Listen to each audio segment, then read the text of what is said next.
I'll admit it, I may have gotten a little heated, a little bit spicy. I will always stand up for Israel's right to defend itself.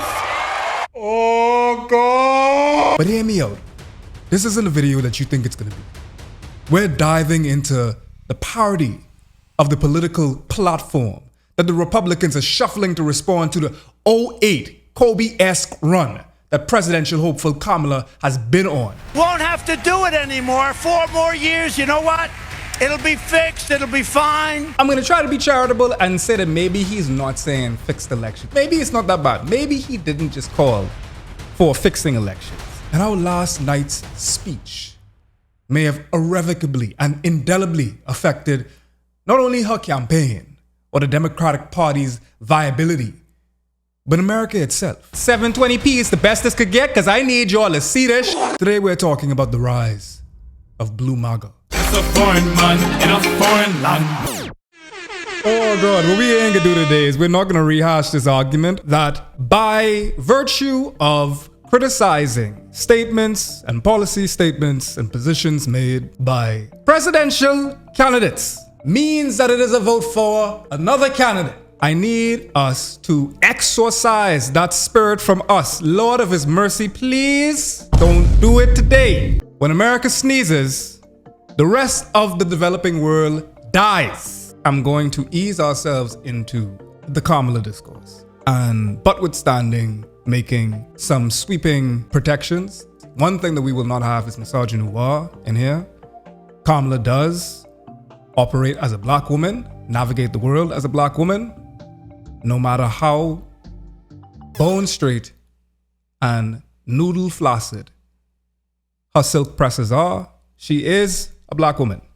She is valid. And she does face different degrees and intersections of marginalization. And the Republican positions, if you could even call it that, not anywhere devoid of said calumnies, of said aspersions that are casted against presidential hopeful Kamala. They just want to use propaganda to steal your vote.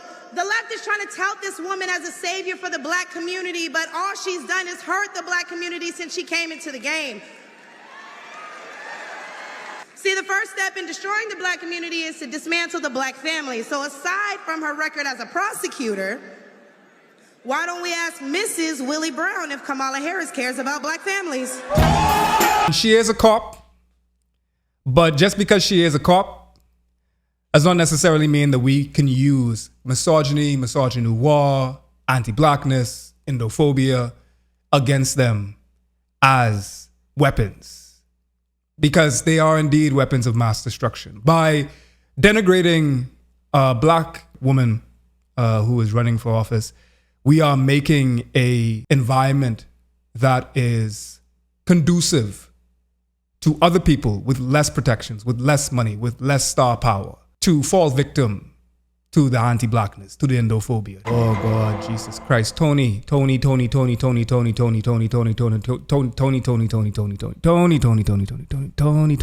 I'm surprised that you are actually here listening to my very thick and indistinguishably unambiguous Caribbean accent and talking about foundational black Americanism.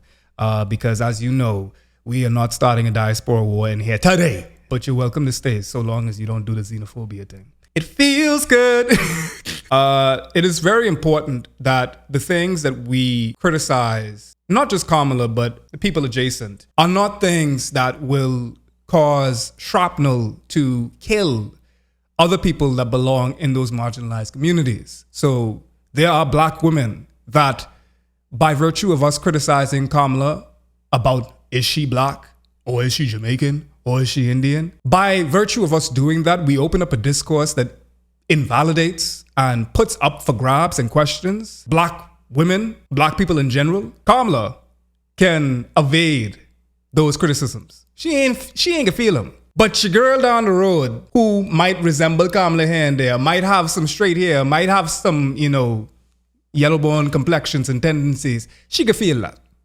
And she ain't need to because she ain't asked for that. We could roast her without colorism, thank you. Because we've seen a bunch of different misogynies levied against Kamala, and I want to take a second to actually weirdly enough, find some empathy and room for that, despite what happened last night.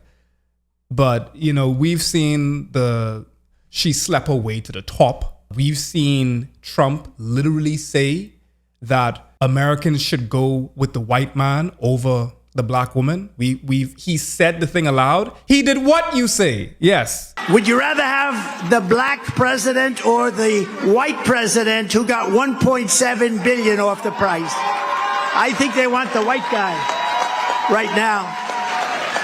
That's what your boy. This nigga was in office. You all can look, man. Anytime when Americans come to me about a whole banana republic, there's free and fair elections, that I want y'all to take a couple seats.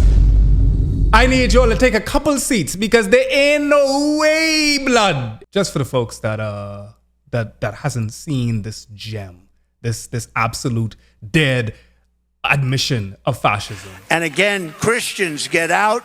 Christians, I like how he told the Christians this time, oh, I disappeared. How did I disappear? This is absolutely awful.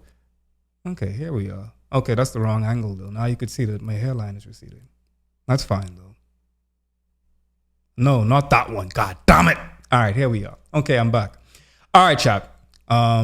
Let's hear what your boy Trump has to say. The last one was pretty bad. Maybe this one is a little bit better. And again, Christians get out and vote just this time. Just this time. Just vote this time, Christians. Just vote this time. You won't have to do it anymore. 4 more years, you know what? It'll be fixed. It'll be fine. You know, I'm going to try to be charitable and say that maybe he's not saying fixed elections. Maybe he's saying that,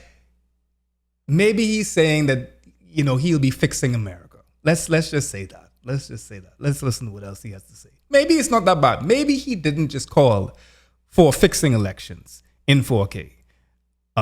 Maybe it'll be fixed, like as in fixing the state, fixing the thing, you know? Maybe that's what he's saying. You won't have to vote anymore, my beautiful Christians. I love you, Christians. I'm a Christian. I love you. Get out. You got to get out and vote. In 4 years, you don't have to vote again. We'll have it fixed so good you're not going to have to vote. It's so, honestly, this shit's pretty good. I ain't gonna lie. Like, he equivocated so well.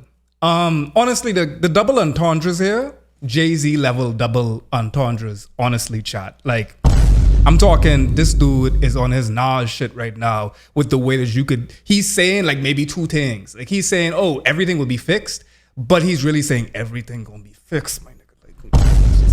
Like, you know, he just give it side wink, nudge type thing. You know what I mean? Like, that's what I feel like he on right now, right? There is an absolute dissolving of classical conservatism that kind of balanced things out to a degree back in the day.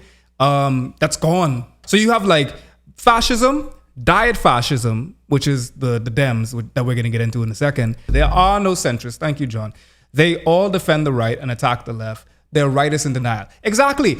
I need y'all to understand that a lot of the libs, a lot of the Dems in the United States, they want to be Republicans. They're recovering Republicans or they are aspiring Republicans. But quite often do we notice Kamala's whole position last night was essentially trying to get fence sitters to come into the party. The whole point of the matter is you want them niggas, you want the Republicans you want them in your gang. You want them. You don't need them, you know. Democrats don't need them. The conservative agenda has always been, since I studied long time ago, and it has not faltered at all. The Republican agenda, as it pertains to voter turnout, has always been suppress votership. If you can do that, if the Republicans can make you so fatigued, so apathetic to the systems that govern the electorate, then they win. Because they need people not to vote. If Democrats vote, they win. In an ideal world. Because there's a lot of different institutions that fuck things up. So you trying to like get the couple Republicans that is called me a nigga, that is called queer folk, the F slur, that is called Indian folks to flicking that shit. You want them, you like them. You all fucking like them. The Democrats, them like them. That's their brethrens. They good people. They just misguided. Yeah, it don't matter if they is call them the N-word. It don't matter if they is called queer people the F-slur. That's my brethren, Tommy. I go into school with Tommy. Even though I a Democrat and he a Republican, we see eye to eye on some things. Y'all, Americans, and progressive Americans, there's this constant delusionment that they think that they're like rooting for a different team in this football match. But let me tell you something. They won't beat them. They don't really care to do a means to an end in the Machiavellian sense. What Kamala did last night is not this pragmatic 4D chess type of thing. It is absolutely, and in no ambiguous words, exactly what she planned to do. Kamala before, I could understand feeling some of the same sentiments that you might have felt with Obama. And I know that you want to feel that too. Like you want that. You need that desperately. This is the Republican talking point right now. But they are doing so in trying to put forward male figures, Tim Walz being one of them, Doug Emhoff last night, who can speak to men out there who might not be the sort of testosterone-laden, gun-toting kind of guy. She really said that y'all ain't got no tea. When Alex Jones was pushing those like supplements and things like that, that's the reason why. A vote for Kamala is a vote for low T. My favorite thing about the testosterone brigade is that the excess testosterone converts into estrogen. When T levels are excessive, E takes over. New slur just dropped out. Like legit, like what's good my DEI? DEI is like a dog whistle for us. That is saying nigga to us, right? Do you want to know what the most harmful slur is for a white person? The most harmful slur, and this is why like I don't take this shit like too serious. Like when they talk about it, the most harmful slur for a white person, it's not the C word. It's not the C word. I see folks saying it. It's not the C word. It's calling them racist. Thank you. Oh my God, they got it. Thank you. It is calling white people racist. That is genuinely the worst thing. Like they feel legitimately attacked if you call them racist. They don't care about being racist, but they do mind you calling them racist. They say, what you mean? I'm racist, bro. Like that is the Republican stance, if you can call it that. Between that and Project 2025, which is a real thing, which is a very dangerous thing, things that are outlined in Project 2025 is not anything that we should be taking lightly. And we absolutely need to address it with the severity and the urgency and the graveness and the earnestness that it deserves. I kid you not, a lot of people won't be able to, a lot of marginalized groups will not survive under Project 2025. And that's exactly what it's designed for. It's not a bug. That is a feature of Project 2025. It is to address the ugly laws. Like it is to make the people that are on the fringes of society, not because they belong there, but because you've put them friggin' there. It's to push them even more off the fringes of society till they fall off the cliff of society. They don't want to see you. They don't want to see me. They don't want to see no LGBTQA plus flag with a Palestinian flag. Any flag that ain't the red, white, and blue, they ain't trying to see you. They don't want to see no disability access. They don't want no ramps. They tired of ramps. They want more stairs. They want stairwells to heaven. They want Christofascism. And you say single mothers? Listen, if we didn't have single mothers, the entirety of the economy, the workforce, all kind of things would fall apart if you didn't have single black mothers in particular. Don't get me started on the disparagement, the misogynoir, and the way that like we handle black single mothers in particular when they are literally on their backs holding the entirety. You know how many jobs some single mothers have? And that is an absolute dead ringer for exactly the type of existence that black women have had to live under during the transatlantic slave trade. Because if it wasn't for black women producing on breeding farms, slaves, so that black little Ashi Pickney could pick cotton and deal with crops and livestock and deal with all of them, then guess what? Black women was helping us from that time. And now the United States is into a point. It's at a point now where it is so maximalist of its own self, and still degrading the one person that has engendered the reality that Americans like Kamala say that they are privileged to exist in. Because that's what Kamala said last night, right? She said that it is a privilege to be an American. It is a privilege. You are blessed. You live in the most powerful, militarily mighty country in the entirety of the world. You should be proud. Some folks may need some trigger warnings for this. I don't even know what to call it. Maybe I'll just call it chicanery. But that isn't even as grave as I would like. I don't have words to articulate how disgusting, how vile and repugnant what I saw last night. Next, I love everyone. It might seem sometimes that I get frustrated. I'm sorry if it sometimes I speak out of anger. I try not to, but I love everyone. If I didn't believe that people could change their mind, I would just spin on ice and die. Like, there's absolutely nothing that serves me in adopting a viewpoint that people can't change their fucking mind, man. I need to believe that. I need to believe that people can be redeemed. So I love everybody. And I need to be able to love you too, even if you say things that have invalidated not only my life, but the lives of many. It is a thing that I try on a regular basis to do. Sometimes I fail. Sometimes I say things to people in anger, the clapbacks and whatnot, and they're not right. Because then I'm just as bad as them. I don't hate a white person. White people don't exist. You're Irish, you're Asian. I mean, you're German and whatnot. I hate whiteness though. I hate that. I hate what that's done for you. I hate what that's done for white people or people that are white. I hate whiteness. I hate that for you. I don't know how many of y'all have seen this. Trigger warning. You're not gonna see any death. I've already showed literal cock on stream. I'm not gonna show like actual people dying. I'm not gonna do that. Sorry, chat. This isn't Live Leak. Not my penis was on stream, just someone else. Have you ever seen the meme with Squidward, like when his eyes close and something happens, and then when something else happens, his eyes are bloodshot red? That's how the former is how people have been to absolutely any time we've seen. You know how many? You know what the casualty rate is in South Sudan? Like how many people are out here crashing out with their family members at Thanksgiving over Congo? Ain't nobody losing no family members over a discussion pertaining to anybody darker than blue. I kid you not.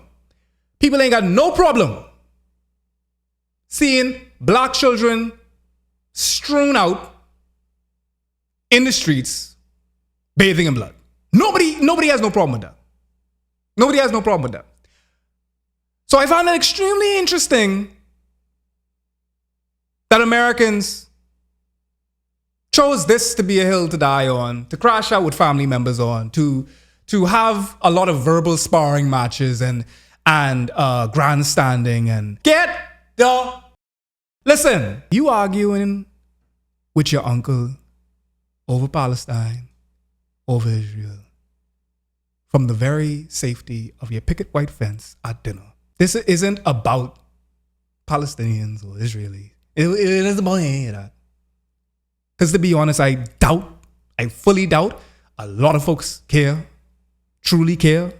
I doubt that. I genuinely am not convinced of that. It is about what them caring about Palestinians visibly means. And it shows because this is them. These are the same people right here that probably was crashing out over family members and saying, how could you vile, sick son of a gun? Because guess what? They can say that. They can make a big tweet that get a bunch of likes, thousands of likes, talking about free Palestine until it's backwards. And then they could do shit like this. The blood of these children that your hands. 13 years old. Sama Abu Lib. 13 was been murdered. Say it again. Say it again. Mock them again. Mock the children again. Do it again. Do it again.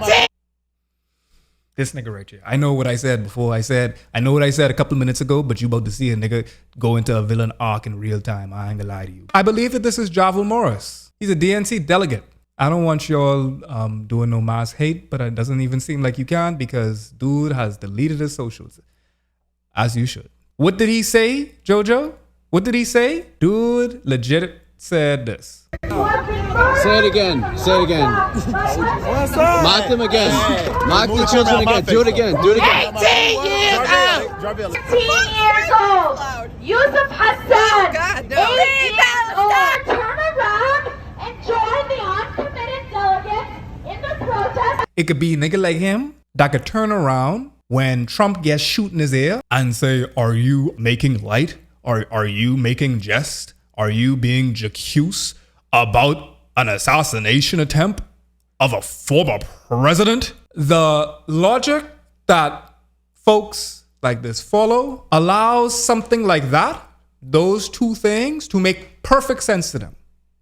I know to us, it's something that can get absolutely harrowing, can get bothering, could be like, how is it you stand for a party that's supposed to be one of empathy, that's supposed to be one of, compassion, right? You're supposed to be the compassionate party. So how does a person like that do this? But where the existence and logic that they live in, it make perfect sense to them. And the reason why I fixated on him the most, this dude the most, is a visible black man making fun about another oppressed group. That is not blackness.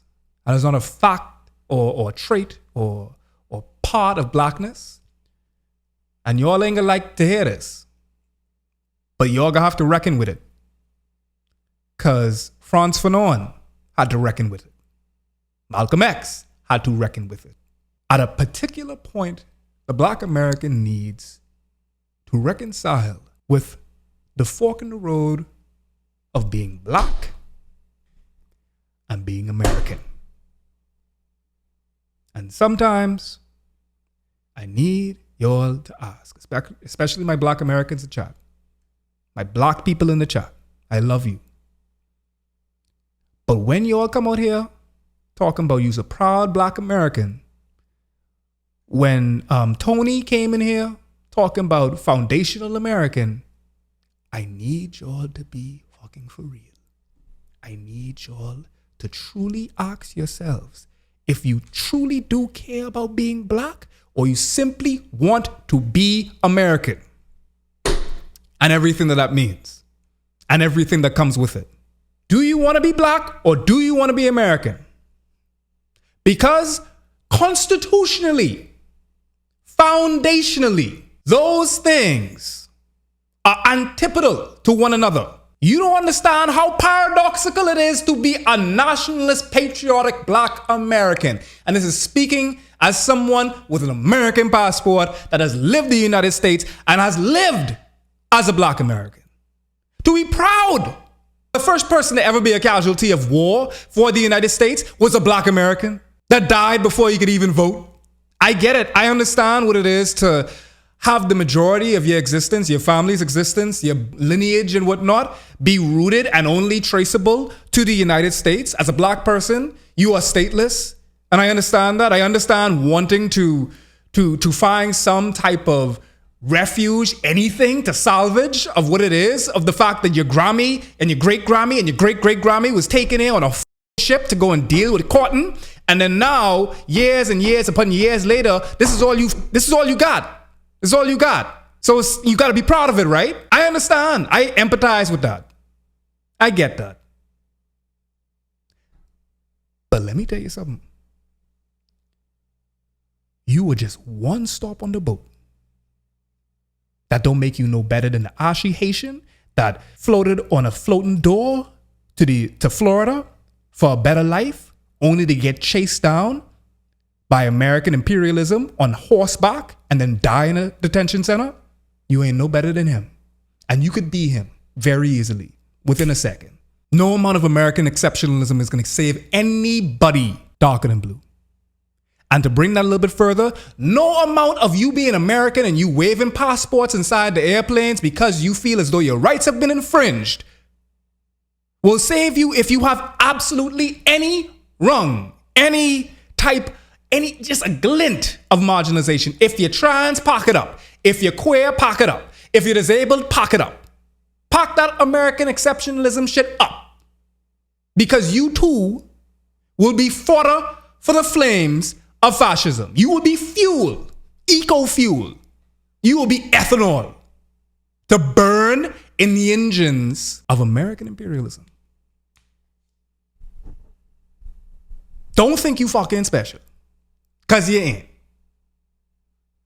And my brethren, congratulations, because you are now the poster of the day, the donkey of the week of American exceptionalism. I ain't got no words. I just need y'all to hear this shit. As Commander-in-Chief, I will ensure America always has the strongest, most lethal fighting force in the world. Y'all ain't hear that? Let me let y'all hear that again. Is there any way that I could put captions on this? I want y'all to see this. 720p is the best this could get because I need y'all to see this. As Commander-in-Chief, I will ensure America always has the strongest, most lethal fighting force in the world. Come on, man. Stop, man. Listen here. Shorty is bragging about America being the hegemon, the apex predator of the entire world. She don't even care to act like the United States is the big brother of the world. Because at least they used to lie to us about that, right? At least they used to lie to us and say America is the altruistic big brother of the entire world. And when we see injustice anywhere in the world, we need to descend upon them like Fortnite and rectify. What Warren G said, we need to regulate. Shorty don't even care no more. Shorty just saying, listen, we got the biggest caucus in America. Listen here. We got the... I'm dying. We got the A. We dragging it. We dragging it. These dicks, as Young Thug would say, these dicks be shooting. Shoot up the whole club. She said this shit in 4K, and all of them clapped. If you told me this yesterday, that Kamala Harris was going to come on live television with her silk press, that she sat inside the chair for 5 hours, not a curl in that curl pattern. Yes, Lord. She was going to say, we got the biggest dicks in America. And then everybody was in clap. You was going to tell me that I was on r/that happened if that happened. If I didn't wake up this morning and see this shit in 4K, there was still crust in my eye. There was still eye boogers obfuscating the sun peering in through my window. When I open up my phone and doom scroll on Twitter and saw this gal talking about the most lethal country ever. She ain't lie. I'm dying. She ain't lie. The way that people embrace Kamala so quickly, Twitter isn't beating the Russian bot allegations. I mean, I'm not saying that this isn't the best catch-22 that we have, but more and more, Shorty is making it very difficult to see her even as a catch-22 because she's saying the shit. She's just saying it with a green screen behind her because Charlie XCX. That's it. She's just saying it with Brad. But it's the same thing. It's the same damn thing. The only problem is now, it's not only black, not only with rhythm, but you now getting this with rhythm and coconut oil and melanin. I can't even say coconut oil because yet again refers to silk press. I don't know of any coconut oil inside that. I genuinely am so frightful because it allows people to delude themselves and buy into this idea that, oh, misogyny dead. We have a woman president. Racism dead. We have a black woman president. And I will fulfill our sacred obligation to care for our troops and their families, and I will always honor and never disparage their service and their sacrifice. Not the niggas crying. Is this Maxine Walters' ass crying? You all need to pack it up. We're done. We're done. Blood.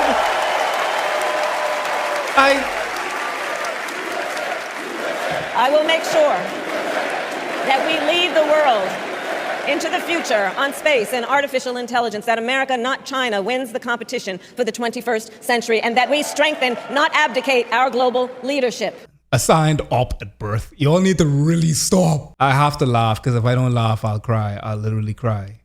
Because Shorty's saying things like this in 4K, bro. This is kind of Inception. I'm streaming a stream. But granted, she's not going to be giving any commentary on this. Let me be clear. I will always stand up for Israel's right to defend itself. You hear? Listen. Let me tell you something. Let me tell you all something. I gotta rewind this. Let me. Ooh, Lord Jesus Christ. And let me be clear.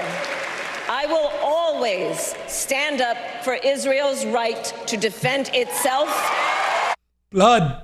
Oh, God. Bro, this is a choice. Okay?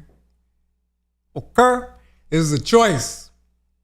This is a choice. Not one Palestinian was on that stage last night. Right? Ain't nobody. Enough blood to fill multiple pools. Sea itself. Atlantic. Some oceans, maybe. Not one Palestinian. You had Trump's flicking press secretary was speaking there. Niggas that was on Epstein flight was there. Director of the CIA. You had CEOs of banks. Not one Palestinian was there. You know how easy it is to find them? It's a choice not to let them there. They kick your boy out. Out. For saying the most lukewarm thing about, like, the bare minimum. The bare minimum pushback about Palestinians, and they kick us out for that. And that wasn't even that bad. I would have gone further. They wouldn't have let, they would have killed my, what? Me? My big black ass would have been. Y'all would have seen me on the news. They would have dragged my head to the street. They would have played soccer with my head. She will always defend Israel's right to defend itself. And I will always ensure Israel has the ability to defend itself. Shorty said that I will make sure that I am giving them niggas guns.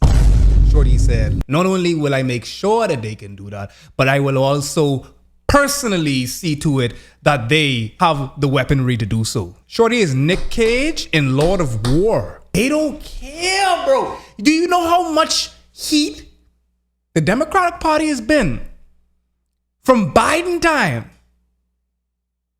about this shit?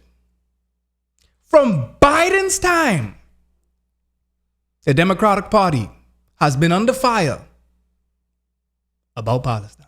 And they didn't care to flick it, even try, even give like a token Palestinian on stage or an audience, and then let the camera pan to them a little bit and show them crying or something like that, and have them saying we stand with, Kamala or something like that, and a Bratz shirt. They couldn't even do that. They didn't care to do none of that. Because they don't have to. Because you know why? Because she's scared of alienating you know who. You know who she's scared of alienating. Any war that you see the US involving itself with, from World War II itself, make no mistake that it has totally and utterly been a self-serving indulgence in bloodshed. And for this very reason, it funds itself. The US needs war. If there wasn't a war, they would make a war. There's a reason why the United States spends a bunch of different countries' actual GDP, sometimes dwarfing it in comparison relatively. There's a reason why that clip of Joe Biden talking about if we didn't have an Israel, we would make an Israel, are aggressive efforts to win over swing voters. So this is all I need right here. Because honestly, that's exactly what it is. And there's going to be people in my daily life, in my work life, in my life in general, online and offline, that will claim that this is pragmatism, that will claim that this is the smart move, that will claim that this is a means to an end. I alluded to Machiavelli. A lot of people like to evoke Machiavelli when they're doing just silly shit.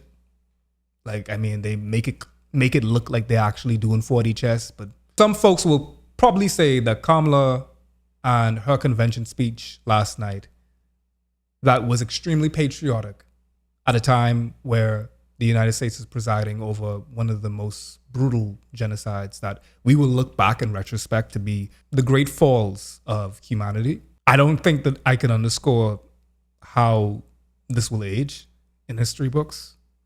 And depending on who we let write these very history books, they might try to pacify it and mollify it as much as possible. It makes me wonder about what the air was like during the Third Reich, you know, during all of the atrocities, the 100 Years' War, all of these awful happenings. I just wondered what was the air like? Like, what was it rarefied? Was it jovial and was there fanfare, or was there like crying? Was there tension? Are we on the brink of one of them? I'm trying to empathize with the strategy team and Kamala's strategy team. And honestly, from political experience, this is probably actually a great move for her, depending on what angle. But if you're looking from that fence, if you're looking at it from the people that she's actually talking to, this is a great speech. Last night was an amazing speech for them, probably.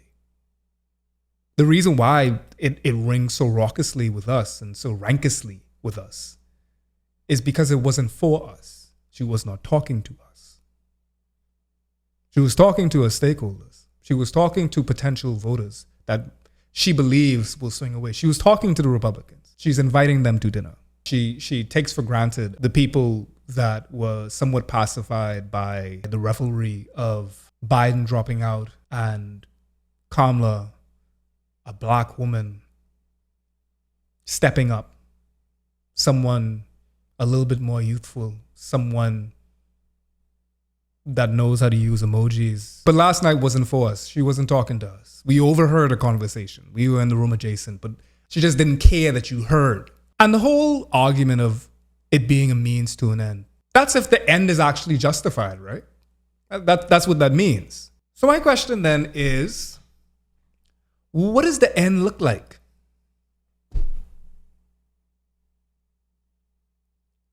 The means justify the end if the end is a desirable end. And desirable for whom? Desirable for who? Justified for whom? I know that there are going to be folks that are basically going to claim that Kamala getting in is all that matters. And if she gets in, then she can bring about the revolutionary, progressive agenda. We'll get our Project 2025. And that's exactly what they said about Obama. Thank you, Dominique. I was just about to say it. That's exactly what they said about Biden. Biden was supposed to be the bridge for a more progressive agenda, more progressive actors, people that were actually going to advocate for sorely needed change. This might seem grim, but I think the worst is yet to come. I genuinely do. Some people will claim that that's hyperbolic, but those people are for the folks that it is hyperbolic to them. Those are the people that have the luxury of seeing it as hyperbole. They don't necessarily see this as a problem. I know many folks, I'm talking about many folks right now, a lot of white Americans that are, white liberal Americans especially, that are just absolutely brewing beyond the brim with excitement and just so happy. And then when they see me, they just like, how do you feel about this? You must be really excited to have another black president.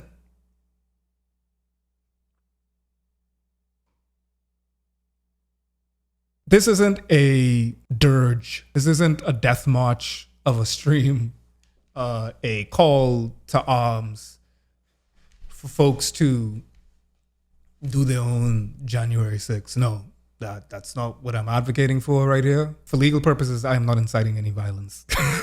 As black people, I need y'all, especially in community with other black people, y'all are going to see a revelry that is designed to pacify that criticism.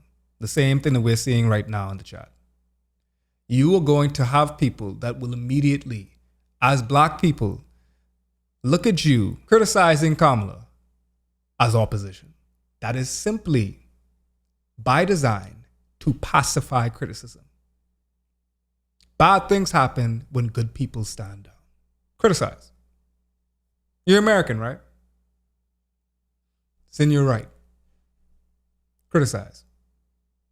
It's going to be a lot of uncomfortable conversation. That's absolutely true. It's going to be a lot of dishonest conversations. That is true as well. But don't roll over.